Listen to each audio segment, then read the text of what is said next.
Good afternoon, children. ಈ ದಿನ ರಸಾಯನಶಾಸ್ತ್ರಕ್ಕೆ ಸಂಬಂಧಿಸಿದಂತಹ ಹೊಸ ಅಧ್ಯಾಯವನ್ನು ನಾವು ಆರಂಭ ಮಾಡೋಣ. ಈ ಅಧ್ಯಾಯಕ್ಕೆ ಸಂಬಂಧಿಸಿದ ಹಾಗೆ ಒಂದು ವಿಶೇಷವಾದ ಒಂದು ಸೋಜಿಗದ ಒಂದು ಸಂಗತಿಯನ್ನ ನಿಮಗೆ ಹೇಳ್ತೀನಿ, ಕಥೆಯನ್ನು ಹೇಳಲ್ಲ.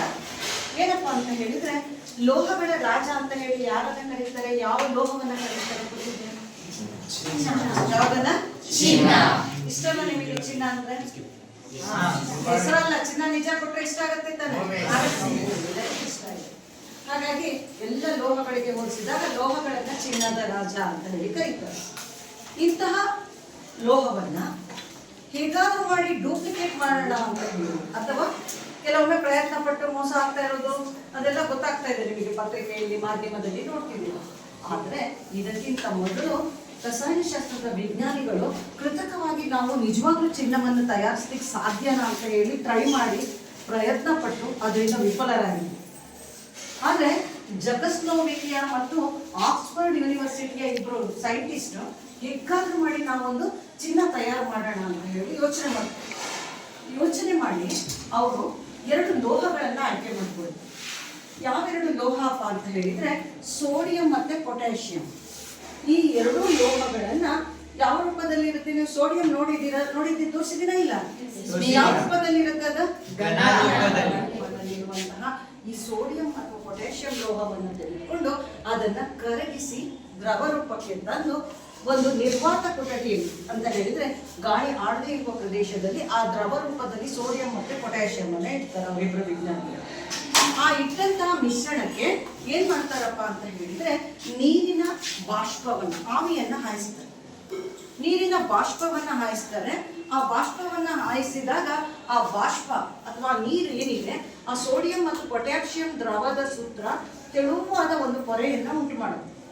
ಎಷ್ಟು ತೆಳು ಇರುತ್ತೆ ಅಂತ ಹೇಳಿದ್ರೆ 1 ಮೈಕ್ರೋಮೀಟರ್ ಅನ್ನ 10ನೇ ಒಂದು ಭಾಗದಷ್ಟು. ಮೈಕ್ರೋಮೀಟರ್ ಪರಿಚಯ ಇದೆ ನಿಮಗೆ? ಅದನ್ನ ಆ ಮೈಕ್ರೋಮೀಟರ್ ಅನ್ನ 10ನೇ ಒಂದು ಭಾಗ ಮಾಡೋದು ಎಷ್ಟು ತೆಳ್ಳಗಿರುತ್ತೋ ಅಷ್ಟು ತೆಳ್ಳುವಾದ ಪೊರೆ ಯಾವುದರ ಮೇಲೆ ಕವರ್ ಆಗುತ್ತೆ?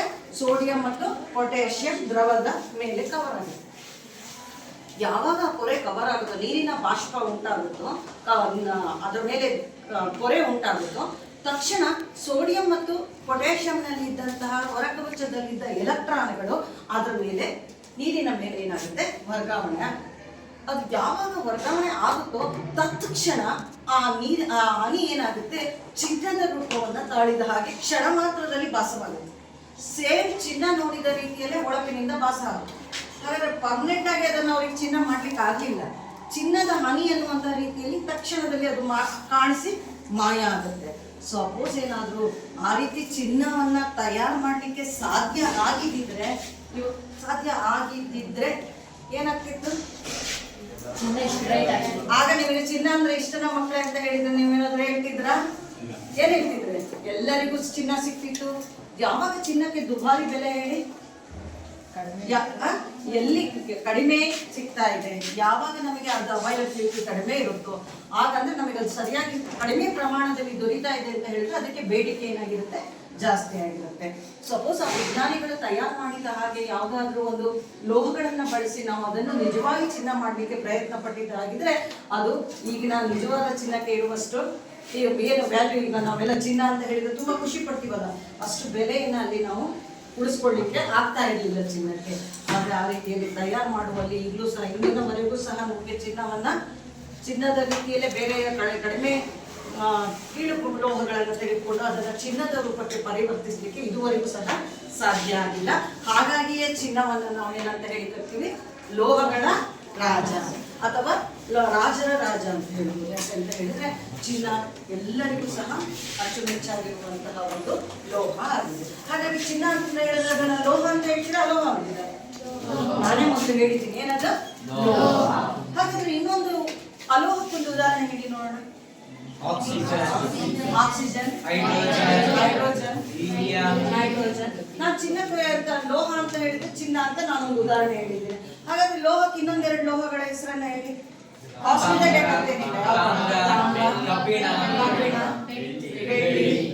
ಪರವಾಗಿಲ್ಲ. ಹಾಗಾಗಿ ಲೋಹಗಳು ಗೊತ್ತಿದೆ, ಅಲೋಹಗಳ ಹೆಸರು ಗೊತ್ತಾಗಿದೆ.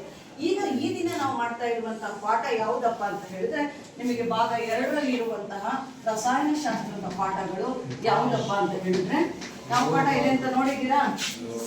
ಹೇಳಿ ಮತ್ತೆ ಪಾಠದ ಹೆಸರು. ಉದಾಹರಣೆ ಹೇಳಿದ್ರೆ ಅಲ್ವಾ, ಲೋಹಗಳು ಮತ್ತು ಅಲೋಹಗಳಿಗೆ ಉದಾಹರಣೆ ಹೇಳಿದ್ರು. ಆ ಪಾಠವನ್ನ ನೋಡ್ತಾ ಹೋಗೋಣ. ಈ ಲೋಹಗಳಲ್ಲಿ ಒಂದು ದ್ರವ ರೂಪದಲ್ಲಿ ಇರುವಂತಹ ಲೋಹ ಇದೆ, ಯಾವುದದು? ಯಾವುದು ದ್ರವ ರೂಪದಲ್ಲಿ ಇರುವಂತಹ ಲೋಹ ಇದೆ ನೋಡಿ, ಎಲ್ಲ ಸುಮ್ಮನೆ ಕೂತಿದ್ದಾರೆ. HG. ಯಾವ್ದದು? ನೋಡಿ, ಈಗ ಹೀಗೆ ಬರ್ಕೊಳ್ಳಿ. ಯಾಕೆ ಅಂತ ಹೇಳಿದ್ರೆ ಸಪೋಸ್ ನಿಮಗೆ ಕೇಳಿದ್ರೆ ಲೋಹಗಳೆಲ್ಲ ಘನ ರೂಪದಲ್ಲಿ ಇದೆ ಅಂತ ಗೊತ್ತಿರುತ್ತೆ. ಇಲ್ಲಿ HG ಅಂತ ಬರ್ಕೊಂಡು ಈಗ ಸುಮ್ಮನೆ ಇಲ್ಲಿಂದ ಈ ರೀತಿ ಹಾಕೊಳ್ಳಿ. ದ್ರವ ರೂಪದಲ್ಲಿರುವ ಏಕೈಕ ಲೋಹ ಯಾವುದು ಅಂತ ಹೇಳಿ ಕೇಳಿದ್ರೆ ಯಾರೇ ಬರೋದು ಪಾದರಸ ಅನ್ನುವಂಥದ್ದನ್ನ ನೀವು ನೆನಪು ಮಾಡ್ಕೊಳ್ಳಿ. ಹಾಗೆ ಅಲೋಹಗಳಲ್ಲಿ ನಿಮಗೆ ಪರೀಕ್ಷೆಗೆ ಕೇಳುವಂತಹ ಇನ್ನೊಂದು ಅಲೋಹ ಇದೆ, ಅದು ದ್ರವ ರೂಪದಲ್ಲಿರುವಂತಹ ಅಲೋಹ ಯಾವುದು ಅಂತ ಹೇಳಿದ್ರೆ ಯಾರಿಗಾದ್ರೂ ಗೊತ್ತಿದ್ಯಾ? ಯಾವ್ದದು? ಯಾವುದು? ಬ್ರೋಮೀನ್. ಇದನ್ನು ಸಹ ಅಷ್ಟೇ ನೋಡಿ, ನೀವು ಈ ಪಾಠದ ಹೆಸರಿನ ಪಕ್ಕದಲ್ಲೇ ಬರ್ಕೊಂಡ್ರೆ ಇದು ಒಂದು ಅಲೋಹ ದ್ರವ ರೂಪದಲ್ಲಿದೆ, ಇದೊಂದು ಲೋಹ ಯಾವ ರೂಪದಲ್ಲಿದೆ? ದ್ರವ ರೂಪದಲ್ಲಿ. ಹಾಗಾಗಿ ಈಗ ಹೇಳ್ತೀರಾ ಅಂತ ಅನ್ಕೊಳ್ತೀನಿ. ದ್ರವ ರೂಪದಲ್ಲಿರುವಂತಹ ಲೋಹ ಯಾವುದು? ಧನುಷ ಹೇಳ್ತಾನೆ, ಹೇಳಪ್ಪ. ಹೌದಾ? HG. ಅವನೇನ್ ಹೇಳ್ತಿದ್ದಾನೆ? ಸಂಕೇತ ಹೇಳ್ತಿದ್ದಾನೆ. ಹೆಸರೇನಪ್ಪ ಅದ್ರದ್ದು? Good, very good. ಹಾಗೆ ಅಲೋಹಗಳು ಇಲ್ಲ, ಅಲೋಹಗಳಲ್ಲಿ ಒಂದು ದ್ರವ ರೂಪದಲ್ಲಿದೆ, ಯಾವ್ದು? ಯಾವ್ದು? ಈಗ ನಾವು ನೋಡ್ತಾ ಹೋಗೋಣ. ಈ ಪಾಠದಲ್ಲಿ ಏನನ್ನ ಕಲಿತೀವಪ್ಪ ಅಂತ ಹೇಳಿದ್ರೆ ಇದರಲ್ಲಿ ನಾವು ಇವುಗಳ ಕೆಲವು ಗುಣಗಳನ್ನ ಕಲಿತಾ ಹೋಗ್ತೀವಿ. ಲೋಹಗಳ ಗುಣಗಳನ್ನ ನೋಡ್ತಾ ಹೋಗೋಣ. ಮೊದಲಿಗೆ ಲೋಹಗಳ ಗುಣಗಳಲ್ಲಿ ಒಬ್ಬ ಸುಮ್ಮನೆ ಮನುಷ್ಯನಿಗೆ ಗುಣ ಅಂತ ಹೇಳಿದ್ರೆ, ಮನುಷ್ಯನ ಗುಣಗಳನ್ನು ಹೇಳಿ ಅಂತ ಹೇಳಿದ್ರೆ ಕೆಲವೆಲ್ಲ ಗೊತ್ತಿದೆ. ಅದನ್ನು ನಾವು ಮುಖ್ಯವಾಗಿ ಎರಡು ಬೈಫರ್ಕೇಟ್ ಮಾಡೋದು, ಎರಡಾಗಿ ವಿಂಗಡಿಸಿದ್ರೆ ಮನುಷ್ಯನಿಗೆ ಒಳ್ಳೆಯ ಗುಣಗಳಿರುತ್ತೆ, ಕೆಟ್ಟ ಗುಣಗಳಿರುತ್ತೆ. ಒಳ್ಳೆಯ ಗುಣಗಳೇ ಜಾಸ್ತಿ ಇದ್ದು ಕೆಟ್ಟ ಗುಣ ಸ್ವಲ್ಪ ಇದ್ರೆ, ಅಥವಾ ಕೆಟ್ಟ ಗುಣಗಳೇ ಜಾಸ್ತಿ ಇದ್ದು ಒಳ್ಳೆಯ ಗುಣ ಕಡಿಮೆ ಇದ್ರೆ, ಆ ರೀತಿಯಲ್ಲಿ ಇದ್ದಾಗ ವ್ಯಕ್ತಿಯನ್ನ ನಾವು ವಿಭಿನ್ನವಾಗಿ ಗುರುತಿಸ್ತಾ ಹೋಗ್ತೀವಿ. ಹಾಗಾದ್ರೆ ಈಗ ನಾವು ಲೋಹಗಳಲ್ಲಿ ಗುಣಗಳನ್ನು ಹೇಳಬೇಕಾದ್ರೆ ಲೋಹಗಳ ಗುಣಗಳನ್ನು 2 ರೀತಿಯಲ್ಲಿ ವಿಂಗಡಿಸ್ತಾ ಹೋಗ್ತೀವಿ. ಒಂದು ಭೌತ ಗುಣ, ಇನ್ನೊಂದು ರಾಸಾಯನಿಕ ಗುಣ. ಭೌತ ಗುಣಗಳು ನೀವು ಈಗಾಗಲೇ ಕೆಲವು ನಮ್ಮ ಈ ಬ್ಯಾಚಿನಲ್ಲಿ ಇರುವ ಮಕ್ಕಳು NMMS ಎಕ್ಸಾಮ್ ಪಾಸ್ ಆದವರು ಇದ್ದಾರೆ. ಆ ಟೈಮಲ್ಲಿ ನಾವು ಲೋಹಗಳ ಗುಣಗಳನ್ನ ತಿಳಿಸಿದ್ವಿ. ಭೌತ ಗುಣಗಳನ್ನ ಆ ನೆನಪಿರುವಂಥವ್ರು ಅಥವಾ ಬೇರೆ ಯಾರಾದ್ರೂ ಆಗಲಿ ನೀವೇ ಬಂದು ನೋಡಿ, ಇಲ್ಲಿ ಪ್ರಯೋಗದ ಸಾಮಗ್ರಿಗಳನ್ನ ತಂದಿಟ್ಟಿದ್ದೀನಿ. ನೀವೇ ಏನಪ್ಪ ಮಾಡಬೇಕು ಅಂತ ಹೇಳಿದ್ರೆ ಇಲ್ಲಿ ಯಾರಾದ್ರೂ ಬಂದು ಈ ಸಾಮಗ್ರಿಗಳನ್ನ ಬಳಸಿ ಲೋಹಗಳ ಗುಣಗಳನ್ನ ಹೇಳುವ ಪ್ರಯತ್ನ ಮಾಡಬೇಕು. ನಿಮ್ಮಲ್ಲಿ ಯಾರು ಮಾಡ್ತೀರಾ ಅನ್ನುವಂಥದ್ದು ನೋಡೋಣ. ಫೋಕಸ್ ಮಾಡಪ್ಪ, ಕೈ ಎತ್ತಿರ್ತಾರೆ, ಯಾರು ಮಾಡ್ತಾರೆ ಅಂತ. ಏನ್ ಮಾಡ್ತೀರಾ? ಸಂಜಯ್. ಈ ಕಡೆ ಯಾರು ಮಾಡ್ತೀರಾ? ಸಂಜಯ್ ಫಸ್ಟ್ ಕೈ ಎತ್ತಿದ್ದಾನೆ. ಪರವಾಗಿಲ್ಲ, ಒಂದೊಂದು ಗುಣ ಮಾಡ್ಲಿಕ್ಕೆಲ್ಲ ರೆಡಿ ಇದ್ದಾರೆ. ಸಂಜಯ್ ಫಸ್ಟ್ ಕೈ ಎತ್ತಿರೋದ್ರಿಂದ ಸಂಜಯ್ಗೆ ಫಸ್ಟ್ ಪ್ರಿಫರೆನ್ಸ್ ಕೊಡೋಣ. ಬಾರಪ್ಪ ಸಂಜಯ್.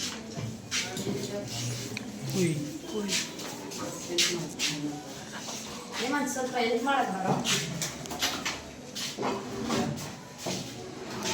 ನೋಡೋಣ. ಈಗ ನಾನೇನು ಇಲ್ಲಿ ಇರೋದು ಬೇಡ ಅನ್ಸುತ್ತೆ. NMMS ಎಕ್ಸಾಮ್ ಪಾಸ್ ಮಾಡಿದರೆ ಬಹಳಷ್ಟು ನೆನಪಿದೆ ಅಂತ ಅಂದ್ಕೊಳ್ಳೋಣ. ನೋಡೋಣ ಈಗ ಯಾವುದನ್ನ ಹೇಳ್ತೀರಾ ಅನ್ನುವಂಥದ್ದನ್ನ ಪರಿಚಯ ಮಾಡ್ಕೊಂಡು ಹೇಳ್ತಾ ಹೋಗಿ. ನಾನು ಈಗ ನಿಮಗೆ ಲೋಹಗಳ ಭೌತ ಗುಣಗಳನ್ನ ತಿಳಿಸ್ತೀನಿ. Very good. ಸ್ವಲ್ಪ ಬಾಟ್ಯ ಬಗ್ಗೆ.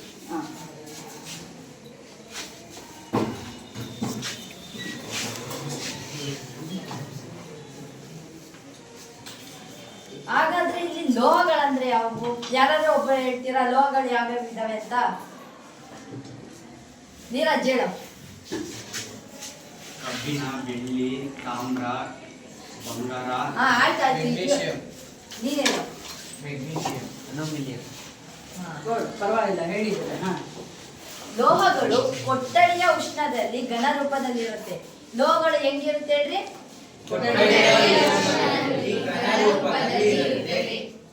ಲೋಹಗಳು ಒಳಪಿನಿಂದ ಕೂಡಿರುತ್ತವೆ. ನಿಮಗೆ ಗೊತ್ತಾ ಲೋಹಗಳು ಒಳಪಿನಿಂದ ಕೂಡಿರುತ್ತೋ ಇಲ್ಲೋ?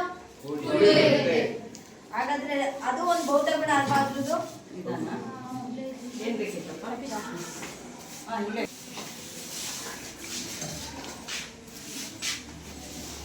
ಹೇಮಂತ್, ಲೋಹಗಳು ಘನ ರೂಪದಲ್ಲಿದೆ ಅಂತ ಹೇಳ್ದ, ನೀವೆಲ್ಲರೂ ಹೋಗ್ತೀರಾ? ಹಾಗಾದ್ರೆ ಒಂದು ಉದಾಹರಣೆ ಕೊಡಿ. ಇಲ್ಲಿ ಹೇಳುವಂತ ಎಷ್ಟು ಏನೇನೋ ಇಟ್ಕೊಂಡಿದ್ದೀರಲ್ಲ, ನಾನು ಇಟ್ಟಿದ್ದೀನಿ ಕೆಲವು. ಇಲ್ಲಿ ನೋಡಿ, ಇದ್ರಲ್ಲಿ ಯಾವ್ದು ಘನ ರೂಪದಲ್ಲಿದೆ ಅಂತ ಹೇಳಿ ತೋರಿಸ್ಬೋದು ಅವರಿಗೆ. ಲೋಹಗಳು ಘನ ರೂಪದಲ್ಲಿರುತ್ತೆ ಅನ್ನೋದು ನಾನು ನಂಬ್ತೀನಿ. ಯಾಕಂದ್ರೆ ಇಲ್ಲಿ ಇವ್ನು ಇಟ್ಕೊಂಡಿರೋ ಸರನೇ ನೋಡ್ಬೋದು, ಇದೊಂದು ಬೆಳ್ಳಿ ಸರ. ಇದು ಘನ ರೂಪದಲ್ಲಿದೆ, ದ್ರವ ರೂಪದಲ್ಲಿದೆಯಾ? ಘನ ರೂಪದಲ್ಲಿ ಇದೆ ಅಲ್ವಾ? ಹಾಗಾದ್ರೆ ಇದಕ್ಕೊಂದ್ ಸ್ವಲ್ಪ ಉಷ್ಣ ಕೊಟ್ರೆ ಇದೇನಾಗುತ್ತೆ? ದ್ರವ ರೂಪದಲ್ಲಿರುತ್ತೆ. ಅವನು ಹೇಳಿದ್ದೇನು, ಕೊಠಡಿಯ ಉಷ್ಣತೆಯಲ್ಲಿ ಇದೇನಾಗಿರುತ್ತೆ? ಘನ ರೂಪದಲ್ಲಿರುತ್ತೆ. ಹಾಗಾದ್ರೆ ಘನ ರೂಪದಲ್ಲಿ ಇದೆ ಅಲ್ವಾ? ಬರೀ Hg ಪಾದರಸ ಒಂದು ಬಿಟ್ಟು ಇನ್ನು ಮಿಕ್ಕ ಎಲ್ಲಾ ಲೋಹಗಳು ಘನ ರೂಪದಲ್ಲೇ ಇರುತ್ತೆ. Very good. ಹಾಗಾದ್ರೆ ಈಗ ಕಬ್ಬಿಣ ಇದೆಯಲ್ಲ, ಇದು ಯಾವ ರೂಪದಲ್ಲಿದೆ? ಇದು ಘನ ರೂಪ. ಕಬ್ಬಿಣ ಕೂಡ ಘನ ರೂಪದಲ್ಲೇ ಇದೆ. ಕಬ್ಬಿಣವನ್ನ ನಾವು ದ್ರವ ರೂಪಕ್ಕೆ ಬರ್ಸ್ಬೋದಾ? ಉಷ್ಣ ಅಂದ್ರೆ ಹೆಚ್ಚು ಉಷ್ಣ ಕೊಟ್ಟಾಗ ಅದ್ರ ದ್ರವನ ಬಿಂದು ಕಡಿಮೆ ಇದ್ದು ಅವಾಗ ಅದು ಕರಗಿ ದ್ರವ ರೂಪಕ್ಕೆ ಬರುತ್ತೆ. ದ್ರವನ ಬಿಂದು ಹೆಚ್ಚಾಗಿರುತ್ತೆ, ಆಗ ಜಾಸ್ತಿ ಉಷ್ಣತೆಯನ್ನ ನಾವು ಕೊಡಬೇಕಾಗುತ್ತೆ. ನೆಕ್ಸ್ಟ್ ಯಾವ್ದು ಏನ್ ಬರದ್ಯಪ್ಪ ಸಂಜಯ್? ಲೋಹಗಳು ಹೊಳಪಿನಿಂದ ಕೂಡಿರುತ್ತವೆ. ನೋಡಿ, ಈಗ ನಮ್ಮಲ್ಲಿ ಅವನೇನೋ ಹೇಳ್ತಾ ಇದ್ದಾನೆ, ಭುವನ್ ಏನಪ್ಪ ಕೂಡಿ ಎಷ್ಟೇ ಬರ್ತಿದ್ದಾನೆ ಮಿಸ್ ಅಂತ ಹೇಳ್ತಾ ಇದ್ದಾನೆ ಅಲ್ಲಿ ಭುವನ್.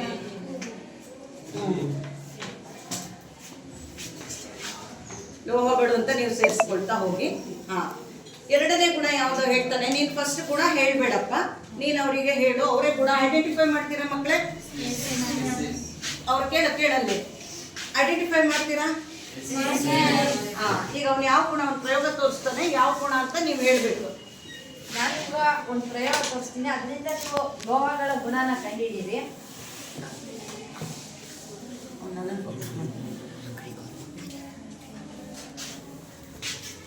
ಪ್ರಯೋಗ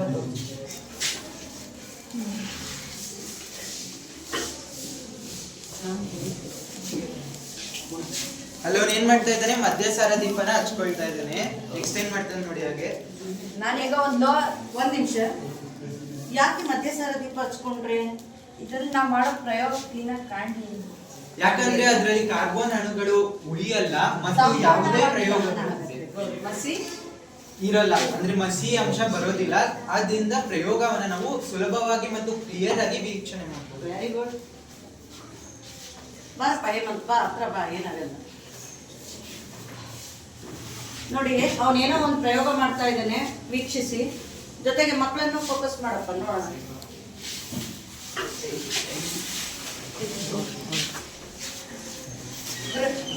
ಹಾಗೆ ನಿಧಾನ ಅಷ್ಟೇ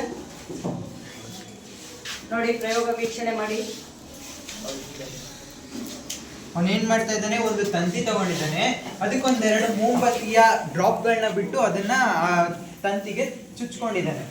ಅಲ್ಲವನ್ ಏನ್ ಮಾಡ್ತಾ ಇದ್ದಾನೆ, ಆ ತಂತಿನ ಕಾಯಿಸ್ತಾ ಇದ್ದಾನೆ. ಅಲ್ಲಿ ಏನಾಗ್ತಿದೆ ಹಾಗಾದ್ರೆ?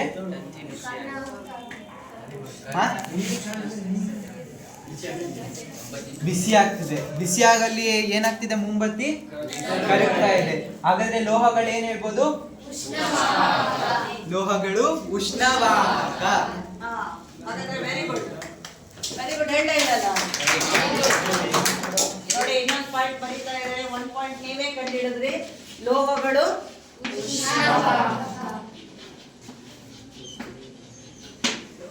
ಹೇಗೆ? ಇನ್ನೊಂದ್ಸಲ ಹೇಳಪ್ಪ ಅದನ್ನ. ಲೋಹಗಳು ಉಷ್ಣವಾಹಕ ಅನ್ನೋದನ್ನ ಏನ್ ಪ್ರಯೋಗ ಮಾಡಿ ತೋರಿಸ್ತೀಯ? ನಾನೀಗ ಈ ಪ್ರಯೋಗ ತಗೊಂಡಿದ್ದೆ ಒಂದು ತಂತಿ ಮತ್ತೆ ಮಧ್ಯಸಾರ ದೀಪ. ನಾನು ಈ ತಂತಿಗೆ ಒಂದೇ ಸಿರ ದೀಪ ಜೊತೆಗೆ ತಂತಿಗೇನೋ ಚುಚ್ಚಿದ್ದಿಲ್ಲ.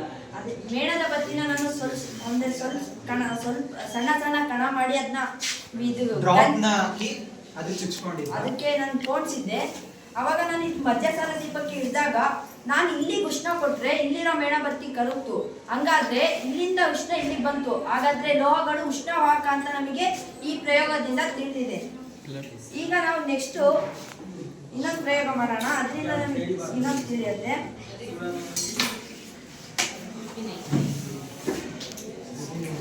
ಏನೇನ್ ತಗೊಳ್ತಾ ಇದ್ದಾನೆ ವೀಕ್ಷಿಸಿ. ನಾನು ಈ ಪ್ರಯೋಗ ತಗೊಂಡಿರೋದು ಒಂದು ಬ್ಯಾಟ್ರಿ ಮತ್ತೆ ಲೈಟು. ಈಗ ಏನೇನ್ ತಗೊಂಡಿದ್ದಾನೆ? ಬ್ಯಾಟರಿ ಮತ್ತೆ ಲೈಟ್, ಅಂದ್ರೆ LED ಲೈಟ್. ಈಗ ಲೈಟ್ ಹತ್ತುತ್ತಿದೆ ಅಲ್ವಾ? ಹಚ್ಚುತ್ತಾ ಇದೆ. ಹಾಗಾದ್ರೆ ಇಲ್ಲಿ ನಾವು ಒಂದೊಂದು ಲೋಹ ಅಥವಾ ಅಥವಾ ಯಾವುದಾದ್ರೂ ವಸ್ತು ತಂದು ಇಲ್ಲಿ ಕನೆಕ್ಟ್ ಮಾಡೋಣ.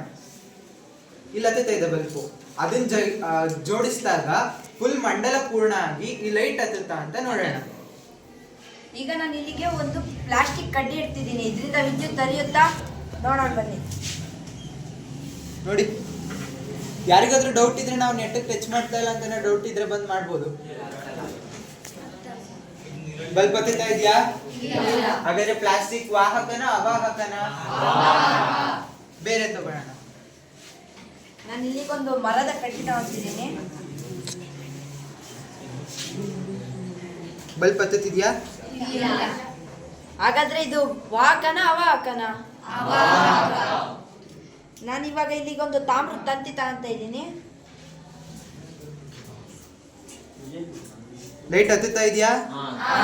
ಹಾಗಾದ್ರೆ ಇದು ಲೋಹನ? ತಾಮ್ರ ಅನ್ನೋದೊಂದು ಲೋಹನ? ಹಾಗಾದ್ರೆ ಲೋಹಗಳು ವಿದ್ಯುತ್ ವಾಹಕ. ಅಲ್ಲಿ ಕಾಣ್ತಾ ಇರುವಂತ ಒಂದ್ ಸ್ವಲ್ಪ ಜನಕ್ಕೆ ನೋಡಿ.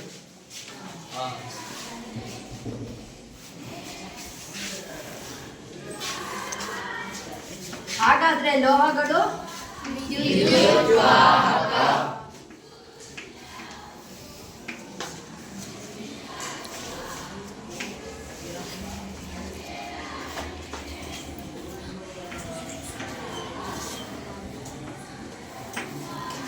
ಮತ್ ಬೇರೆ ಏನಾದ್ರು ತಗೊಂಡ್ ನೋಡೋಣ.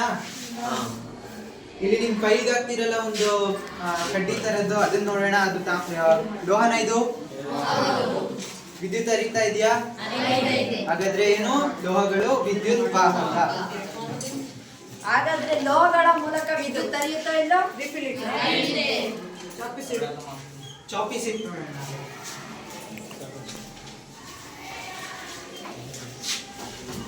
ಚಾಪಿಸ್ ವಿದ್ಯುತ್ ವಾಹಕನ? ಅದು ಲೋಹನ? ಹಾಗಾದ್ರೆ ಅದು ಚಾಪಿಸ್ ವಿದ್ಯುತ್ ವಾಹಕವಲ್ಲ. ಹಾಗಾದ್ರೆ ಲೋಹಗಳಲ್ಲೆಲ್ಲ ವಿದ್ಯುತ್ ಹರಿಯುತ್ತೆ ಅಲ್ವಾ? ಯಾಕೋ ಅನುಮಾನದಲ್ಲೇ ಹೇಳ್ತಾ ಇದ್ದೀರಲ್ಲ? ಒಂದು ಯಾರಾದ್ರೂ ಟೆಸ್ಟ್ ಮಾಡ್ತೀರಾ ಅನುಮಾನ ಇದ್ರೆ? ಹಾಗಾದ್ರೆ ಯಾರಿಗೂ ಅನುಮಾನ ಇಲ್ಲ ಅಂತ ಏನೋ ಕಲಂದರ್ ಏನೋ ಹೇಳ್ತಾ ಇದ್ದಾನೆ. ಇದರಲ್ಲಿ ವಿದ್ಯುತ್ ಹರಿಯುತ್ತಾ? ಏನಪ್ಪ ಇಲ್ಲಿ ಫೋಕಸ್ ಮಾಡಿರು ನನ್ನ ಕೊಡಲಿ ಅವನಿಗೆ. ಏನ್ ಕೊಡ್ತಾವ ಅವನಿಗೆ ಕೊಡು. ಏನಪ್ಪ ಅದು? ಏನು ಹೇಳ್ಬೇಡ ಬಿಡ, ಆಯ್ತಾ? ಹಾ, ಫೋಕಸ್ ಮಾಡಪ್ಪ. ಇದು ಏನ್ ಮಾಡ್ಬೇಕು?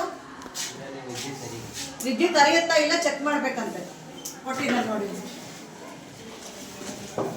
ಅವನೊಂದು ಪೇಪರ್ ಚೂರ್ ಕೊಟ್ಟಿದ್ದಾನೆ, ಅದ್ರ ಮೂಲಕ ವಿದ್ಯುತ್ ಹರಿಯುತ್ತಾ ಅಂತ ಪರೀಕ್ಷಿಸೋಣ. ನೋಡಿ, ಬಲ್ಬ್ ಉರಿತಿದ್ಯಾ? ನೋಡಿ, ವಿದ್ಯುತ್ ಹರಿತಾ ಇದೆಯಾ? ಸಾಲ್ವ್ ಆಯ್ತಾ? ಹಾಗಾದ್ರೆ ಈ ಪೇಪರ್ ವಿದ್ಯುತ್ ವಾಹಕನ ಅಲ್ಲ? ಹಾಗಾದ್ರೆ ಅಲ್ಲ ಅಂತ ಹೇಳಿದ್ರೆ ಅದಕ್ಕೆ ಏನ್ ಹೇಳ್ತೀವಿ? ಪೇಪರ್ನ? ಕಲಂದರಿಗೆ ಕೇಳಪ್ಪ, ಪೇಪರ್ ಕೊಟ್ಟಿದ್ದ ಕಲಂದರಿಗೆ ಕೇಳಪ್ಪ. ಏನಪ್ಪ ಎದ್ ನಿಂತ್ಕೊಂಡು ಹೇಳ್ಬೇಕು. ಫೋನ್ ಏನೋ ನಿಂತ್ಕೊಂಡಿದ್ದಾನಲ್ಲ, ಯಾಕೆ? ಯಾವ್ದ್ರಲ್ಲಿ? ಓ, ಎಲ್ಲ ಸಣ್ಣ ಮಕ್ಳು ಆಗ್ತಾ ಇದ್ದಾರೆ, ಕೊಡಪ್ಪ.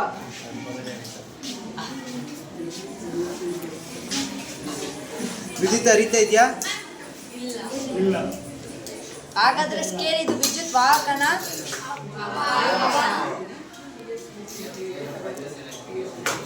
ಹಾಗಾದ್ರೆ ಈ ಬೆಳ್ಳಿ ಚೈನ್ ಮೂಲಕ ವಿದ್ಯುತ್ ಹರಿಯುತ್ತಾ? ಇದೊಂದು ಲೋಹ, ಅವಾಗ್ಲೇ ಒಪ್ಕೊಂಡ್ರಿ. ಇದು ಲೋಹ, ಇದು ಘನ ರೂಪದಲ್ಲಿದೆ, ಇದು ಒಳಪಿನಿಂದ ಕೂಡಿದೆ, ಎಲ್ಲದನ್ನು ಒಪ್ಕೊಂಡ್ರಿ. ಹಾಗಾದ್ರೆ ಇದು ಲೋಹ ವಿದ್ಯುತ್ ಹರಿಬೇಕಲ್ವಾ? ಇಲ್ಲೇನ್ ಹೇಳಿದ್ವಿ ನಾವು? ವಿದ್ಯುತ್ ಲೋಹಗಳ ಮೂಲಕ ವಿದ್ಯುತ್ ಹರಿಯುತ್ತೆ ಅಂತ ಹೇಳಿದ್ವಿ. ಹಾಗಾದ್ರೆ ಇದನ್ನು ಪರೀಕ್ಷಿಸೋಣ.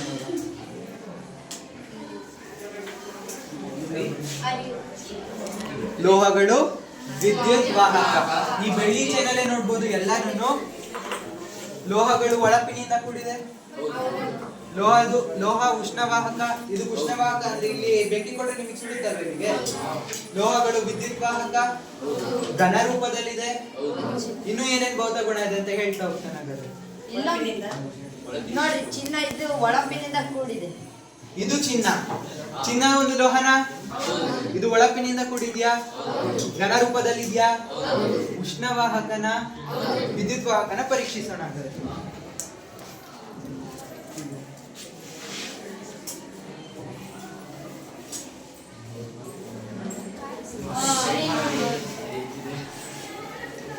ಸ್ವಲ್ಪ ಬ್ರೈಟ್ ಆಗಿದೆ, ಅದಕ್ಕೆಲ್ಲಕ್ಕಿಂತ ಸ್ವಲ್ಪ ಬ್ರೈಟ್ ಇದೆಯಾ? ಹಾ, ಅಂದ್ರೆ ಉತ್ತಮ ಉಷ್ಣ ವಾಹಕ.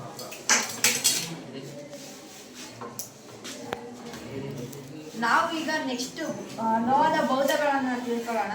ನಾವು ಲೋಹನ ಹೆಚ್ಚು ಕುಟ್ಯತೆ ಗುಣದಿಂದ ನಾವು ಲೋಹವನ್ನ ಹಾಳೆ ರೂಪದಲ್ಲಿ ಮಾಡ್ಬೋದು. ಅದಕ್ಕೆ ಉದಾಹರಣೆ ನೋಡಿ, ಏನು ಹೇಳ್ತಾ ಇದ್ದಾನೆ ಕೇಳಿಸ್ಕೊಳ್ಳಿ. ಈ ತಟ್ಟೆ ಲೋಹಗಳನ್ನು ಕುಟ್ಯತೆಗೊಳಿಸಿ ಅದನ್ನ ನಾವು ಸರಿ ಇದೆ ಹೇಳಪ್ಪ. ಇಲ್ಲ ಏನು, ಚೆನ್ನಾಗಿ ಹೇಳ್ತಿದೆ, ಹೇಳು. ಹಾಳೆಯ ರೂಪದಲ್ಲಿ ಪಡೆಯಬಹುದು. ಅದಕ್ಕೆ ಉದಾಹರಣೆ ತಟ್ಟೆ. ಮತ್ತೆ ನಾವು ಯೂಸ್ ಮಾಡುವಂತಹ ಇದು ಜಾಮಿಟ್ರಿ ಬಾಕ್ಸ್. ಲೋಹದ್ದು ಹಾಳೆ ರೀತಿ ಇರುವಂತಹ ಗುಣಕ್ಕೆ, ಅಂದ್ರೆ ಈಗ ಲೋಹಗಳನ್ನ ಬರೀ ಇಷ್ಟೇ ದಪ್ಪ ಇರುತ್ತೆ, ಇಷ್ಟೇ ದಪ್ಪ ಇರ್ಬೇಕು, ತೆಳು ಮಾಡಕ್ಕಾಗಲ್ಲ ಅಂತ ಯಾವ್ದಾದ್ರು ನಿಯಮ ಇದೆಯಾ ಅಥವಾ ಏನಾದ್ರು ರೂಲ್ಸ್ ಇದೆಯಾ? ಅದನ್ನ ತಟ್ಟಿ ಏನೋ ತೆಳುವಾಗಿ ಮಾಡ್ಬೋದು. ಅದನ್ನೇ ಏನಂತೀವಿ ನಾವು ತನ್ಯತೆ ಗುಣ ಅಂತ ಹೇಳ್ತೀವಿ. ಲೋಹಗಳನ್ನ ನಾವು ಕುಟ್ಯತೆ ಗುಣ ಅಂತ ಹೇಳ್ತೀವಿ. ತೆಳುವಾಗಿ ಕೂಡ ಮಾಡ್ಬೋದು. ಹಾಳೆಗಳನ್ನಾಗಿ ಮಾಡೋದಕ್ಕೆ ಏನಂತ ಹೇಳಿ ಕರಿತೀವಿ? ಹಾಗಾಗಿ ನೀವು ಈಗ ಅಲ್ಲಿ ಒಂದೇ ಒಂದು ಪದವನ್ನ ನೆನ್ಪಿಟ್ಕೊಂಡ್ರು ಸಾಕು. ಯಾವ್ದದು ಈಗ ಅವ್ನು ಬರಿತಾ ಇರುವಂತ ಪಾಯಿಂಟ್ ಯಾವ್ದದು? ಗುಣ. ಈಗ ಕೇಳ್ತಾ ಹೋಗ್ತಾನೆ, ನೀವು ಹೇಳ್ಬೇಕು. ಅಷ್ಟು ಗುಣಗಳನ್ನು ಒಟ್ಟಿಗೆ ಕೇಳ್ತಾರೆ. ನೋಡಿ, ಬರಿತಾ ಇರೋದ್ರಲ್ಲಿ ಏನಾದ್ರು ವ್ಯತ್ಯಯ ಇದೆಯಾ, ಸರಿ ಇದೆಯಾ ನೀವು ಗಮನಿಸ್ಬೇಕು ಗೊತ್ತವ್ರು. ನೋಡಿ, ಏನ ಹೇಳ್ತಾ ಇದ್ದಾರೆ ನೋಡಪ್ಪ ಅಲ್ಲಿ.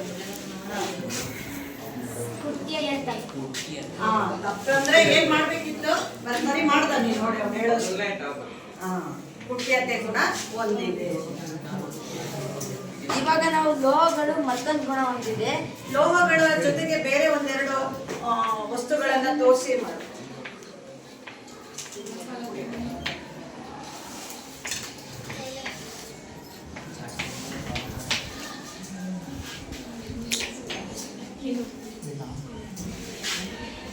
ಈಗ ಲೋಹ ನೋಡಿ, ಇನ್ನೊಂದು ಗುಣ ಹೇಳ್ತಾ ಇದ್ದಾನೆ. ಅವ್ನು ಹೇಳೋದ್ಕಿಂತ ಮತ್ತೆ ನೀವೇ ಹೇಳಿ. ಈಗ ಹತ್ತಿರದ ಗುಣ ಏನು ಹೇಳ್ತಾ ನಿಮಗೆ ಗೊತ್ತಿದೆ. ನಾವು ಲೋಹಗಳನ್ನು ಕುಟ್ಟಿ ನಾವು ತಂತಿ ಮಾಡ್ಬೋದು. ಅದರಲ್ಲಿ ಹೆಚ್ಚು ಕ್ರಿಯಾಶೀಲ ಲೋಹ ಅಂದರೆ ಚಿನ್ನ. ಅದನ್ನ ನಾವು 1 ಗ್ರಾಮ್ ಚಿನ್ನದಲ್ಲಿ 4 ಕಿಲೋಮೀಟರ್ 2.5 ಕಿಲೋಮೀಟರ್ ಆಗುವಷ್ಟು ತೆಳುವಾದ ತಂತಿಯನ್ನಾಗಿ ಮಾಡ್ಬೋದು. ಅದಕ್ಕೆ ನಾವು ಲೋಹಗಳು ಯಾವ ಗುಣ ಅಂತ ಹೊಂದಿದೆ ಅಂತ ಹೇಳ್ಬೋದು? ಹೇಮಂತ್, ಅದನ್ನ ಇನ್ನೂ ಏನಾದ್ರು ಮಾಡಿ ಹೇಳೋಗಿದ್ರೆ ಹೇಗೆ ಹೇಳ್ತೀರಾ? ಇನ್ನೊಂದ್ಸಲ ಹೇಳಪ್ಪ. ಹೇಳಿದ ಚೆನ್ನಾಗಿ ಹೇಳಿದಾನೆ. ಲೋಹವನ್ನ ಬರೀ ಕುಟ್ಯತೆ ಗುಣ ಇದೆ ಅಂತ ಹೇಳೋಕ್ಕಾಗಲ್ಲ. ಇನ್ನೂ ಸಾಕಷ್ಟು ಗುಣ ಇದೆ. ಅದ್ರಲ್ಲಿ ಒಂದು ಯಾವ್ದು? ತನ್ಯತೆ ಗುಣ. ತನ್ಯತೆ ತಂತಿ ರೀತಿ, ಹಾಗೆ ವೈರ್ ರೀತಿ ಮಾಡ್ಕೊಂಡು ಹೋಗೋದು. ವೈರ್ ನೋಡಿದಿರಲ್ಲ, ವೈರ್ಗಳಲ್ಲಿ ಬರೀ ಒಂದೇ ಲೋಹ ಇರುತ್ತೆ. ಎಲ್ಲಾ ತರ ಲೋಹನೂ ಆ ರೀತಿ ಮಾಡ್ಬೋದಾ? ಎಲ್ಲಾ ರೀತಿ ಲೋಹನ ಮಾಡ್ಬೋದಲ್ವಾ? ಅವನು ಹೇಳಿದ್ದೆ ಯಾವ್ದು? ಚಿನ್ನ. ಪರ್ಟಿಕ್ಯುಲರ್ ಆಗಿ ಅವನು ಚಿನ್ನ ತಗೊಂಡ. ಆ ಚಿನ್ನವನ್ನ 2.5 ಕಿಲೋಮೀಟರ್ ಅಷ್ಟು ಉದ್ದ ಮಾಡ್ಬೋದಂತೆ. ಎಷ್ಟು ಗ್ರಾಮ್ ಚಿನ್ನವನ್ನ? 1 ಗ್ರಾಮ್ ಚಿನ್ನವನ್ನ 2.5 ಕಿಲೋಮೀಟರ್ ಉದ್ದ. ಎಷ್ಟಾಯ್ತು? ಇಲ್ಲಿಂದ ನಿಮ್ ಮನೆ ತನಕ ಹೋಗತ್ತೆ ಆ ಚಿನ್ನ, ಬರೀ 1 ಗ್ರಾಮ್ ಚಿನ್ನ. ಆ ರೀತಿ ಅಷ್ಟು ತನ್ಯತೆ ಗುಣ ಕೂಡ ಹೊಂದಿದೆ ಅಂತ ಅವನು ಹೇಳ್ದ. ಹಾಗಾದ್ರೆ ಲೋಹಗಳು ತನ್ಯತೆ ಗುಣ ಕೂಡ ಹೊಂದಿದೆ. ಇಲ್ಲಿರೋದನ್ನೇ ತೋರಿಸ್ತಾ ಇದ್ದಾನೆ ನೋಡ್ರಿ, ಅವ್ರು ತೋರಿಸ್ತಾ ಇದ್ದಾನೆ. ನೋಡಿ, ಲೋಹಗಳಿಂದ ನಾವು ತನ್ಯತೆ ಗುಣ ಆಗಿದೆ. ಇದು ತನ್ಯತೆ ಗುಣ ಯಾವುದು ಅಂತ ನೋಡ್ಬೋದಲ್ವಾ? ಇಲ್ಲೊಂದು ಲೋಹ ತಗೊಂಡಿದ್ದಾರೆ, ಅದನ್ನ ತಂತಿ ರೀತಿ ಸಣ್ಣದಾಗಿ ಎಳ್ದಿದ್ದಾರೆ. ಈ ಲೋಹನ ನಾವು ಫುಲ್ಲಿಗೆ ಮಾಡಿದ್ರೆ ಎಷ್ಟಾಗುತ್ತೆ? ಸ್ವಲ್ಪನೇ, ಇಷ್ಟು ಲೋಹನ ಅದೇ ರೀತಿ ಒಂದು ಚಿನ್ನನ 2.5 ಕಿಲೋಮೀಟರ್ ಎಳಿಬಹುದು. ಆ ರೀತಿ ಗೊತ್ತಾಯ್ತಲ್ವಾ ತನ್ಯತೆ ಗುಣ ಅಂದ್ರೆ ಏನು ಅಂತ? ಕುಟ್ಯತೆ ಗುಣಕ್ಕೆ ಒಂದು ಉದಾಹರಣೆ ಅಂದ್ರೆ ತಟ್ಟೆ, ಕಾಯಿನ್. ಮತ್ತೆ ಏನಾದ್ರು ತನ್ಯತೆ ಗುಣಕ್ಕೆ ಯಾವ್ದು ಉದಾಹರಣೆ ಅಂದ್ರೆ ತಂತಿ, ಪದಕ.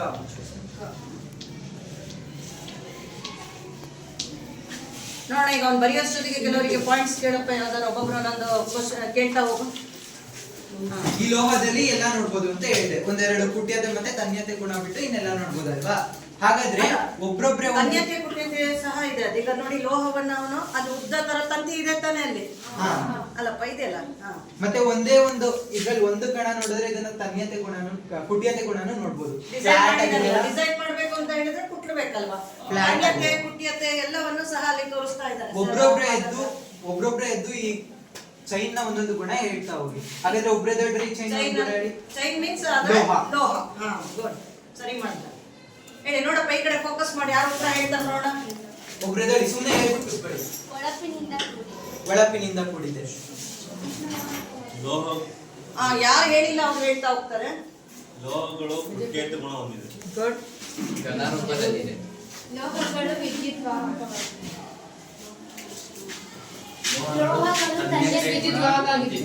ನೋಡಿ ಅಯಾನ್ ಏನು ಹೇಳ್ತಾ ಇದ್ದಾನೆ. ಲೋಹಗಳು ಕುಟ್ಯತೆ ಗುಣ ಹೊಂದಿದೆ. ನೋಡಿ ಅಯಾನ್ ಹೇಳ್ತಾ ಇದ್ದಾನೆ. ಹೇಳಪ್ಪ ಅಯಾನ್.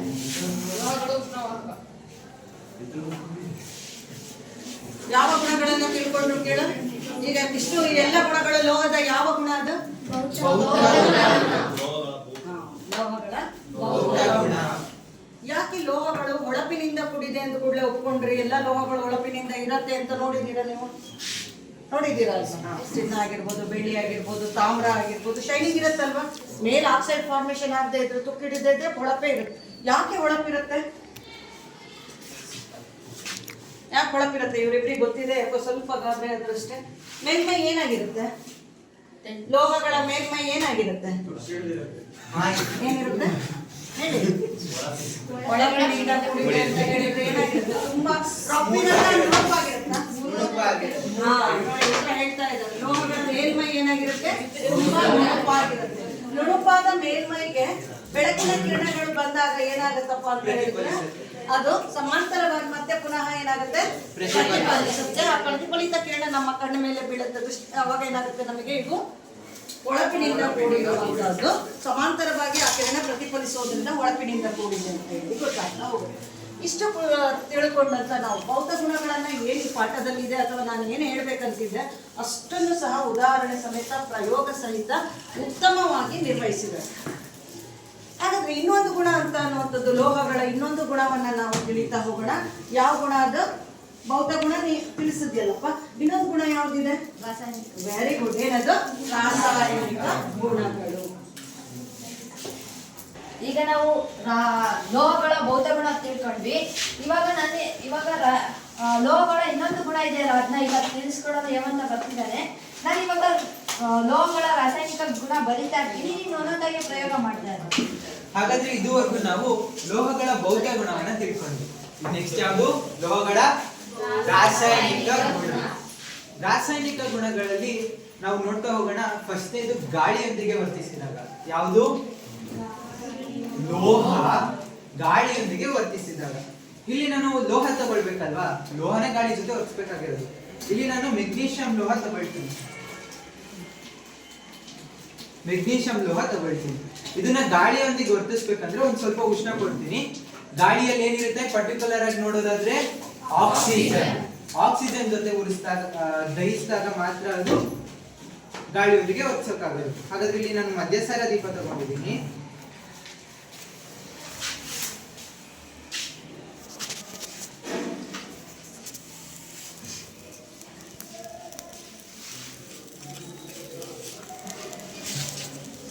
ಕಾಣಿಸ್ತಿದ್ಯಾ?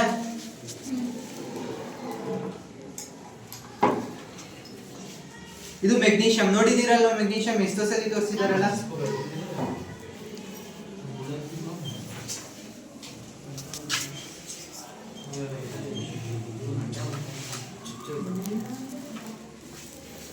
ಈ ಕಡೆ ಮಕ್ಕಳನ್ನು ಫೋಕಸ್ ಮಾಡಬೇಕು. ಈ ಕಡೆ ಸ್ಟೂಡೆಂಟ್ಸ್ ಅನ್ನ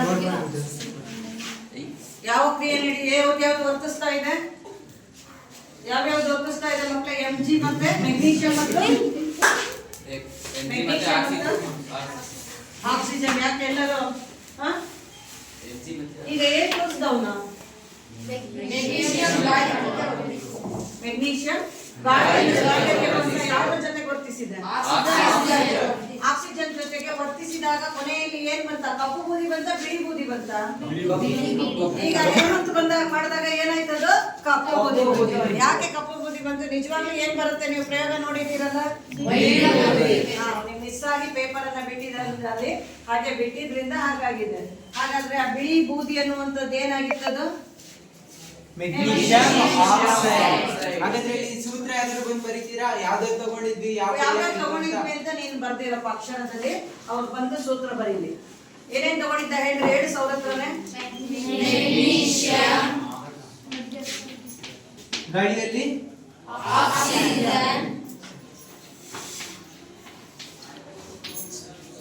ಹೋಗಪ್ಪ ಯಾರಾದ್ರೂ ನಂತರ ಬರೀರಿ. ಯಾವ ಕ್ರಿಯೆ ನಡೆಯುತ್ತೆ ಬಂದು ಬರೀರಿ.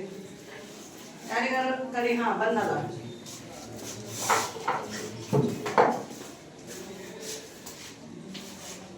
ಹೇಳ್ಕೊಂಡು ಬರೀ.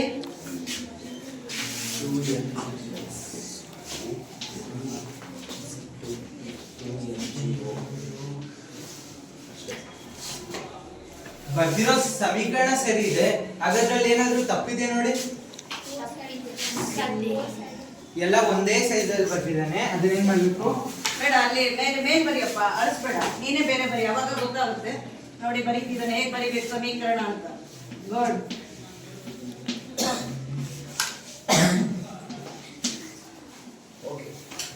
ಸಮೀಕರಣ ಸರಿದೂಗಿಸುವಾಗಿದೆ. 2mg plus 4 gives rise to 2mgO. ಗೊತ್ತಾಯ್ತಲ್ವಾ? ಗಾಳಿಯೊಂದಿಗೆ ವರ್ತಿಸಿದಾಗ ಅದು ಮೆಗ್ನೀಷಿಯಂ ಆಕ್ಸೈಡ್ ಲೋಹ. ಅದನ್ನ ನಾವು ಬರೀ ಲೋಹ ಅಂತ ಬರೆಯೋದಾದ್ರೆ, ಲೋಹ ಗಾಳಿಯ ಆಕ್ಸಿಜನ್ ಅಲ್ವಾ, ಪರ್ಟಿಕ್ಯುಲರ್ ಆಗಿ ಆಕ್ಸಿಜನ್ ನೊಂದಿಗೆ ವರ್ತಿಸಿದಾಗ ಲೋಹದ ಆಕ್ಸೈಡ್ ದೊರೆಯುತ್ತೆ.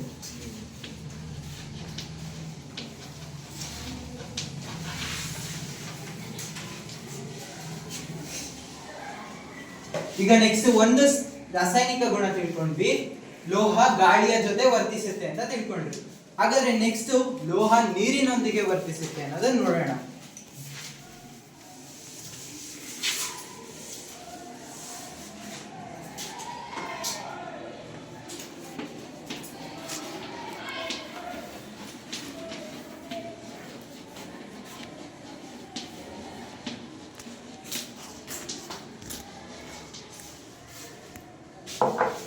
ಇಲ್ಲಿ ನಾನು ನೀರ್ ತಗೊಂಡಿದ್ದೀನಿ. ಏದ್ರ ಜೊತೆ ಬರ್ತಾನೆ ಫಸ್ಟ್? ನೀರಿನೊಂದಿಗೆ. ಅದಕ್ಕೆ ನೀರ್ ತಗೊಂಡಿದ್ದೀನಿ, ಜೊತೆಗೆ ಒಂದು ಲೋಹ ತಗೊಳ್ಬೇಕಲ್ವಾ. ಇಲ್ಲಿ ನಾನು ಇದು ಸೋಡಿಯಂ ಲೋಹವನ್ನ ತಗೊಂಡಿದ್ದೀನಿ.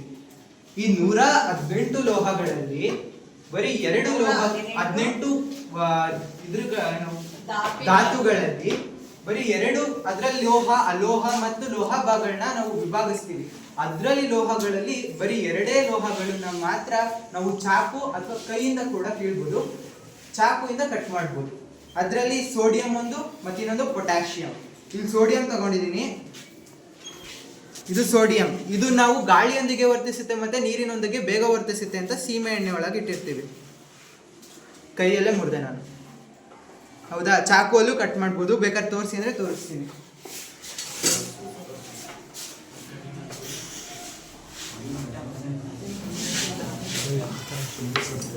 ಕಟ್ ಮಾಡಿದ್ನಾ? ಈಗ ಇದ್ರದ್ದು ಚಿಕ್ಕ ಕಣ ಒಂದು ನೀರಿಗೆ ಹಾಕೋಣ, ನೀರಿನೊಂದಿಗೆ ವರ್ತಿಸುತ್ತೆ ಅಂತ ಹೇಳಿದ್ನಲ್ಲ.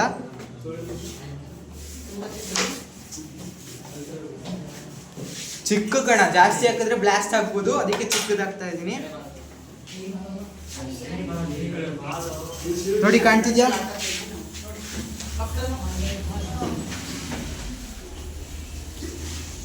ನೋಡಿದೀರಾ? ಹೊರಗಡೆ ಒಂದ್ಸಲ ದೊಡ್ಡದಾಕಿ ಅಂತ ಹೇಳಿ ಒಂದ್ಸಲ ಡಮ್ ಅಂದಿತ್ತು ಒಂದ್ಸರಿ, ನೋಡಿರ್ತೀರಾ ಅನ್ಸುತ್ತೆ. ಜಾಸ್ತಿ ಹಾಕಿ ಮಿಸ್ ನೋಡ್ಲೇಬೇಕು ಅಂತ ಹೇಳಿ ಕೆಲವು ಮಕ್ಕಳು ಕ್ಯೂರಿಯಾಸಿಟಿಯಲ್ಲಿ ಏನಾಗಿದೆ ಏನಂತದ ಮೇಲ್ ತಂದು ಹೋಗಿ ಡಮ್ ಅಂದಿತ್ತು. ಅದಕ್ಕೆ ನಾವು ಇದನ್ನ ಉಪಯೋಗಿಸ್ಬೇಕಾದ್ರೆ ಎಚ್ಚರಿಕೆಯಿಂದ ಉಪಯೋಗಿಸ್ಬೇಕು, ಸ್ವಲ್ಪ ಪ್ರಮಾಣದಲ್ಲಿ ಬಳಸಬೇಕು. ಜಾಸ್ತಿ ಪ್ರಮಾಣ ಬಳಸಿದ್ರೆ ನೀರು ಜಾಸ್ತಿ ಇರಬೇಕು, ದೂರ ಇರಬೇಕು. ಅದು ಬಹಿರುಷ್ಣಕ್ಕಾಗಿರೋದ್ರಿಂದ ನಿಮಗೆ ಹಾನಿ ಉಂಟಾಗ್ಬೋದು, ಅದಕ್ಕೆ ದೂರ ಇರೋದು ಸ್ವಲ್ಪ ಒಳ್ಳೆಯದು ಅಂತೀನಿ. ಯಾಕಂದ್ರೆ ನಾವು ಒಂದ್ಸರಿ ಇಲ್ಲಿ ಕ್ಲಾಸ್ ಹೊರಗಡೆ ನೀವೆಲ್ಲ ಹೋದ್ಮೇಲೆ ನೋಡಿದ್ವಿ, ಒಂದು ಬಕೆಟ್ ಅಲ್ಲಿ ನೀರು ತಗೊಂಡು ಇಷ್ಟಪ್ಪ ಸೋಡಿಯಂ ಹಾಕಿದ್ವಿ, ಮೇಲ್ ತನಕ 2nd ಫ್ಲೋರ್ ತನಕ ಹೋಗಿತ್ತು ಡಮ್ ಅಂತ. ಅದಕ್ಕೆ ದೂರ ಇರ್ಬೋದು, ಅದು ಮತ್ತೆ ಸ್ವಲ್ಪ ಪ್ರಮಾಣ ಹಾಕಿದ್ದು ಅದಕ್ಕೋಸ್ಕರ. ನೀರಿನೊಂದಿಗೆ ವರ್ತಿಸುತ್ತೆ ಅಂತ ಹೇಳ್ತೀರಾ ಇವಾಗ ಲೋಹಗಳು? ಪೇಪರ್ ಇದೆ ಎಲ್ಲ ಲೋಹಗಳು ವರ್ತಿಸುತ್ತಪ್ಪ? ಎಲ್ಲಾ ಲೋಹಗಳು ಅಂದ್ರೆ ಅಲ್ಲಿ ಅಧಿಕವಾಗಿ ವರ್ತಿಸೋ ಬೇರೆ ಇರ್ತವೆ, ಮಧ್ಯವಾಗಿ ವರ್ತಿಸೋ ಬೇರೆ ಇರುತ್ತೆ, ಮತ್ತೆ ಕಡಿಮೆ ಕ್ರಿಯಾಶೀಲವಾಗಿರುವಂತಹ ಲೋಹಗಳಿರುತ್ತೆ. ಇದು ಹೆಚ್ಚು ಕ್ರಿಯಾಶೀಲವಾಗಿರೋ ಲೋಹ. ಇನ್ನು ಮಧ್ಯಮ ಅಂದ್ರೆ ಈಗ ಹೇಳ್ಬೋದು ಅಂದ್ರೆ ಕಾಪರ್ ಅವೆಲ್ಲ ಮಧ್ಯಮ ಇರುತ್ತೆ. ಮತ್ತೆ ಕಬ್ಬಿಣ ಇದೆಯಲ್ಲ, ಅದು ತುಂಬಾ ಕಡಿಮೆ ಹಬೆಯೊಂದಿಗೆ ವರ್ತಿಸುತ್ತದೆ ಅಷ್ಟೇ. ಇನ್ನ ನೀರಿನೊಂದಿಗೆ ವರ್ತಿಸುತ್ತೆ ಆದ್ರೆ ಜಾಸ್ತಿ ಟೈಮ್ ಬೇಕಾಗುತ್ತೆ. ಇದೆಷ್ಟು ನಿಮಿಷದಲ್ಲಿ ನೋಡಿದ್ರಿ ನೀವು ಸೋಡಿಯಂನ? 2 ನಿಮಿಷ ಮ್ಯಾಕ್ಸಿಮಮ್. ಆದ್ರೆ ಕಬ್ಬಿಣ 2 ನಿಮಿಷದಲ್ಲಿ ವರ್ತನೆ ನೋಡ್ತೀರಾ ನೀವು?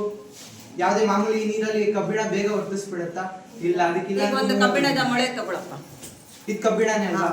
ನೋಡಿ ಈಗ ಅದರ ವರ್ತನೆ ನೀರಿಗೆ ಹಾಕಿದ್ರೆ ಏನಾಯ್ತಪ್ಪ, ಸೋಡಿಯಂ ಹೈಡ್ರಾಕ್ಸೈಡ್ ದ್ರಾವಣ ಇದೆ ಅಲ್ಲಿ ಬಿಟ್ಟು ಈಗ ನೀರಿಗೆ ಹಾಕಿದ್ರೆ ಏನಾಯ್ತು, ಏನೂ ಆಗಿಲ್ಲ, ತೆಗೆದ್ರೆ ಮಿಸ್ ಏನೂ ಆಗಿಲ್ಲ ಅಂತ. ಇದೇ ಕಬ್ಬಿಣವನ್ನ ಇದೇ ರೀತಿ ತೆಗೆದು ನಾವು ಹೊರಗಡೆ ಇಟ್ಬಿಟ್ಟಿದೀವಪ್ಪ ಸ್ಕೂಲಲ್ಲಿ, ಹಂಗೆ ಇಟ್ಟಿದೀವಿ ಹೊರಗಡೆ. ಏನಾಗುತ್ತೆ, ಸ್ವಲ್ಪ ಒಂದು ತಿಂಗಳ ನಂತರ ಏನಾಗುತ್ತೆ, ಅದು ರಾಸಾಯನಿಕ ಕ್ರಿಯೆನೆ. ತುಕ್ಕಿಡಿಯುವುದು ಏನದು ರಾಸಾಯನಿಕ ಕ್ರಿಯೆ. ಅಲ್ಲಿ ತೇವಾಂಶ ಆಕ್ಸಿಜನ್ ಅನ್ನ ಬಳಸಿ ತುಕ್ಕಿಡಿಯುತ್ತೆ, ಟೈಮ್ ಜಾಸ್ತಿ ತಗೊಳುತ್ತೆ. ಸೋಡಿಯಂ ಏನಾಗುತ್ತೆ, ಬೇಗ ತೆಗೆದುಕೊಳ್ಳುವಂತ ಇದಾಗುತ್ತೆ. ಹಾಗಾಗಿ ಇದು ಇಲ್ಲಿ ಕಬ್ಬಿಣ ನಾವು ಅದು ಬೇಗ ವರ್ತಿಸ್ಬೇಕು ಅಂತ ಹೇಳಿದ್ರೆ ಹಬೆಯೊಡನೆ ವರ್ತಿಸುವಂತ ಕೆಲಸವನ್ನ ಮಾಡುತ್ತೆ. ಆಯ್ತು, ನೋಡಿ ಅಲ್ಲಿ ನೀರಿನೊಂದಿಗೆ ಲೋಹದ ವರ್ತನೆಯ ಸಮೀಕರಣವನ್ನ ಬರೀತಾ ಇದ್ದಾನೆ. ಲೋಹ ನೀರಿನ ಜೊತೆ ವರ್ತಿಸಿದಾಗ ಲೋಹದ ಹೈಡ್ರಾಕ್ಸೈಡ್ ಆಗುತ್ತೆ.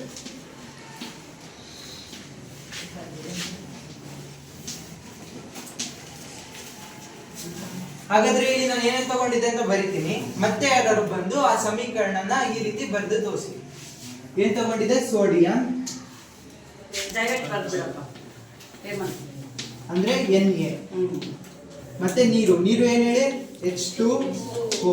ಹಾಗಾದ್ರೆ ಯಾರು ಬಂದು ಸಮೀಕರಣ ಬರೀರಿ. ನೀನೆ ಬರೆಯಪ್ಪ. ಈಗ ಇಲ್ಲಿ ಪೈಪೋಟಿ ಇದೆ, ಇನ್ನು ನೀನ್ ಬರ್ದಿರೋ ನೆಕ್ಸ್ಟ್ ಒಂದು ಇದನ್ನ ಹೇಳು. ಸೋಡಿಯಂ ಬರೀತೀನಿ ಲೋಹ. ಯಾವ ಲೋಹ ತಗೊಂಡಿದೀವಿ, ಸೋಡಿಯಂ.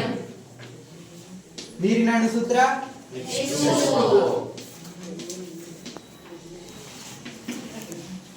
ವರ್ತಿಸಿ ಸೋಡಿಯಂ ಫೋಕಸ್ ಮಾಡಿ ಹೇಳ್ತಾ ಇದ್ದಾನೆ ಇಲ್ಲಿ, ಹೇಳಪ್ಪ. ಸೋಡಿಯಂ ಹೈಡ್ರಾಕ್ಸೈಡ್ ಆಗತ್ತೆ ಅಲ್ವಾ. ಅಷ್ಟೇ, ಆಮೇಲೆ ಯಾವ ಅನಿಲ ಬಿಡುಗಡೆ ಆಗುತ್ತೆ, ಹೈಡ್ರೋಜನ್ ಕಾಣಿಸ್ತಾ ಬಿಡುಗಡೆ ಆಗುತ್ತೆ ಅನ್ನೋದಕ್ಕೆ ಏನ್ ಬರೀಬೇಕು ಮಕ್ಕಳೇ, ಏನ್ ಬರೀಬೇಕು,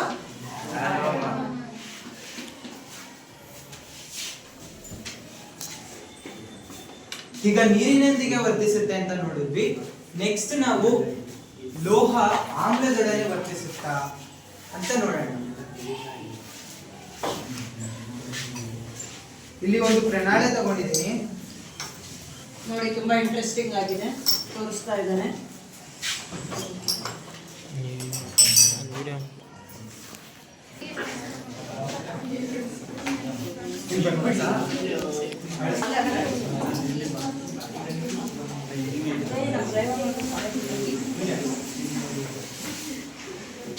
ಈಗ ಯಾವ್ದು ನೋಡ್ತಾ ಇರೋದು, ಆಮ್ಲದೊಂದಿಗೆ ಒಂದು ಉದಾಹರಣೆಯನ್ನು ತೋರಿಸ್ತಾ ಇದ್ದಾರೆ ನಮಗೆ ಗೊತ್ತಿರುವಂತದ್ದು. ನೋಡಿ, ಈಗ ತುಂಬಾ ಇಂಪಾರ್ಟೆಂಟ್ ಇದು, ಲೋಹದೊಂದಿಗೆ ಆಮ್ಲದ ವರ್ತನೆ. ಹಾಗಾದ್ರೆ ಫಸ್ಟ್ ಏನ್ ತಗೊಳ್ಬೇಕು, ಆಮ್ಲ. ಇಲ್ಲಿ ನಾನು HCl ಹೈಡ್ರೋಕ್ಲೋರಿಕ್ ಆಮ್ಲವನ್ನ ತಗೊಳ್ತಾ ಇದ್ದೀನಿ.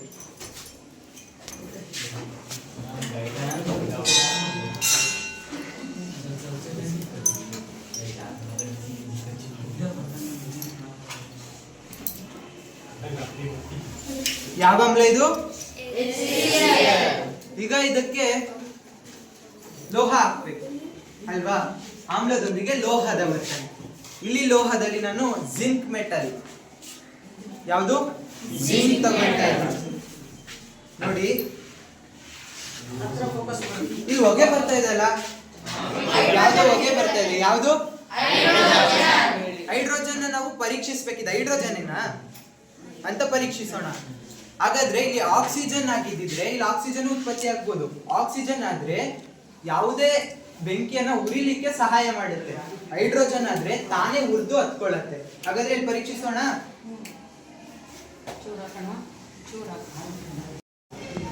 ಅವಾಗ್ಲೇ ಹೈಡ್ರೋಜನ್ ಅನಿಲ ಬಿಡುಗಡೆ ಆಗ್ತಿದ್ಯೋ ಇಲ್ಲ ಆಕ್ಸಿಜನ್ ಬಿಡುಗಡೆ ಆಗುತ್ತೋ ಅಂತ ಪರೀಕ್ಷಿಸೋಣ ಅಂದ್ರೆ, ಆದ್ರೆ ಅವಾಗ್ಲೇ ಹೈಡ್ರೋಜನ್ ಜಾಸ್ತಿ ಬಿಡುಗಡೆ ಆಗ್ತಾ ಇರಲಿಲ್ಲ. ಅದಕ್ಕೆ ಪಾಪ್ ಸ್ವಲ್ಪ ಬಂದು ನಿಮಗೆಲ್ಲ ಕೇಳಿಸ್ತಿಲ್ಲ. ಹಾಗೆ ಅದಕ್ಕೋಸ್ಕರ ಇವಾಗ ಮತ್ತೆ ನೋಡೋಣ. ಮತ್ತೆ ಜಿಂಕ್ ಆಗ್ತಾ ಇದೀನಿ. ಇಲ್ಲಿ ಏನಿದೆ, ಹೈಡ್ರೋಜನ್ ಮತ್ತೆ ಬಿಡುಗಡೆ ಆಗ್ತಿದೆ. ನೋಡಿ, ತಾನೇ ಹೈಡ್ರೋಜನ್ ಹತ್ತಿ ಉರಿತಾ ಇದೆ. ಬಿಡುಗಡೆನೇ ಆಗ್ತಾ ಇದೆ, ಹಾಗಾಗಿ ಅದು ಸತತವಾಗಿ ಉರಿತಾನೆ ಇದೆ. ತಾನೇ ಆ ಕಡೆ ತೋರ್ಸಪ್ಪ ಅಲ್ಲಿ. ನೋಡಿ, ಕಾಣಿಸ್ತಿದ್ಯಾ, ವಿಡಿಯೋದಲ್ಲಿ ಕಾಣಿಸ್ತಿದೆ ಹೈಡ್ರೋಜನ್.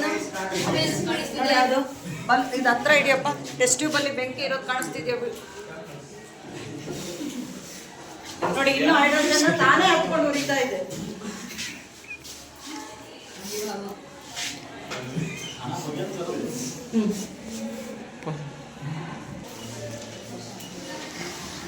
ಹಾಗಾದ್ರೆ ಇವಾಗ ನೋಡಿದ್ರಿ, ಪ್ರಯೋಗ ನೋಡಿದ್ವಿ, ಅದ್ರ ಪ್ರಕಾರ ಬರೀತಾ ಹೋಗೋಣ. ನೋಡಿ ಲಾಸ್ಟ್ ಪ್ರಯೋಗ ಲೋಹ. ಇದೊಂದು ಮಾಡ್ಕೊಂಡು ತುಂಬಾ ಇಂಪಾರ್ಟೆಂಟ್. ಯಾವುದೇ ಲೋಹ ಯಾವುದ್ರ ಜೊತೆಗೆ ವರ್ತಿಸಿದ್ರೆ, ಆಮ್ಲದ ಜೊತೆಗೆ ವರ್ತಿಸಿದ್ರೆ ಏನನ್ನ ಕೊಡುತ್ತೆ? ಏನು ಕೊಡುತ್ತೆ? ಲೋಹದ ಒಂದು ಲವಣವನ್ನ ಕೊಡುತ್ತೆ, ಮತ್ತೆ ಹೈಡ್ರೋಜನ್ ಅನ್ನ ಬಿಡುಗಡೆ ಮಾಡುತ್ತೆ. ಈಗ ನೋಡಿ ಏನ್ ಕೊಡುತ್ತೆ ಅನ್ನುವಂಥದ್ದನ್ನ ನಾವೀಗ ನೋಡ್ತಾ ಹೋಗೋಣ. ಲೋಹ ಏನ್ ತಗೊಂಡಿದ್ವಿ? ಲೋಹ ಜಿಂಕ್ Zn ಪ್ಲಸ್ ಯಾವ? HCl ವರ್ತಿಸಿ ಒಂದು ಏನ್ ಕೊಡುತ್ತೆ? ಲವಣ ಕೊಡುತ್ತೆ. SH2 ಹೈಡ್ರೋಜನ್ ಬಿಡುಗಡೆ ಮಾಡುತ್ತೆ. ZnCl2.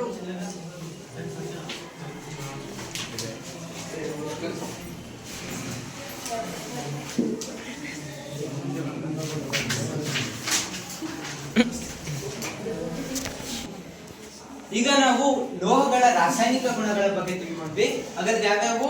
ಗಾಳಿಯೊಂದಿಗೆ ವರ್ತನೆ, ನೀರಿನೊಂದಿಗೆ ವರ್ತನೆ, ಆಮ್ಲದೊಂದಿಗೆ ವರ್ತನೆ. ಯಾವ್ದ್ರದ್ದು? ಲೋಹದ್ದು.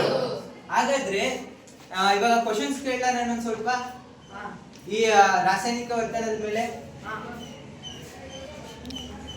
ಲೋಹ ಆಮ್ಲದೊಂದಿಗೆ ವರ್ತಿಸಿ ಯಾವ ಅನಿಲ ಬಿಡುಗಡೆ ಮಾಡುತ್ತೆ?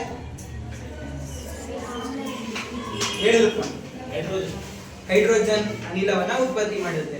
ಹಾಗಾದ್ರೆ ನೀರಜ್, ಆ ಅನಿಲವನ್ನ ನಾವು ಹೇಗೆ ಪರೀಕ್ಷಿಸ್ತೀವಿ?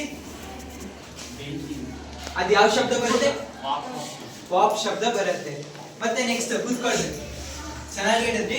ಮತ್ತೆ ನೆಕ್ಸ್ಟ್ ಗಾಳಿಯೊಂದಿಗೆ ವರ್ತಿಸಿದಾಗ ಲೋಹ ಏನನ್ನ ಕೊಡುತ್ತೆ? ಉತ್ಪನ್ನ ಏನು? ಲೋಹದ ಆಕ್ಸೈಡ್. ಲೋಹದ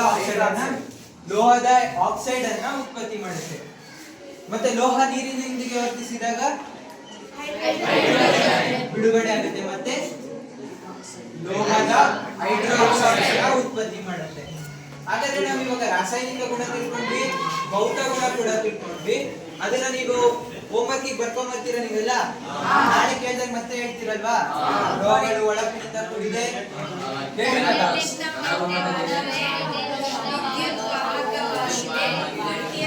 ಯಾಕೆ ಸಣ್ಣ ಮಕ್ಕಳ ತರ ಹೇಳ್ತಾ ಇದ್ದೀರಾ? ರೆಡಿ ರೆಡಿ ಸ್ಟಡಿ ಸ್ಟಾರ್ಟ್ ಅಂತ ಹೇಳ್ತಾ ಇದ್ದಾನಲ್ಲ, ಹೇಳಿ. ಲೋಹಗಳೆಲ್ಲವೂ ಸಹ